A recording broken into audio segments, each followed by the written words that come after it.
What ingenious ways did people survive communism's command economy?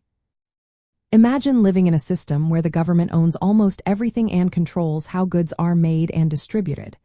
That was the reality in many communist countries. People faced shortages, low-quality products, and strict rules. Yet, they found clever ways to get by. One major trick was the informal economy, often called the second economy. People traded goods and services directly, bypassing official channels. For example, a factory worker might swap parts for food from a farmer. This barter system helped fill gaps where official supplies failed.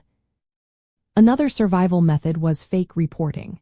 Factories would inflate their production numbers or reuse old parts to meet targets without actually producing more. This way, they avoided penalties and kept their jobs. People also relied heavily on personal connections, known as Blat in Russia. Having friends or relatives in powerful positions could help secure scarce items like food, clothing, or even better housing. These networks became essential for navigating shortages and unfair rules. In agriculture, many peasants kept small private plots next to collective farms. These plots let families grow their own vegetables and sell extra produce at local markets. This extra food helped families survive the meager rations provided by the state.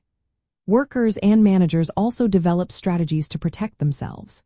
They hoarded materials, underreported production capacity, and found ways to reduce dependence on unreliable suppliers.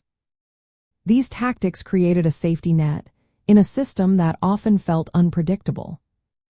Money was not always the key to getting what you needed. Access to goods often depended on connections, timing, and resourcefulness. People learned to read the system and use personal networks to get essentials.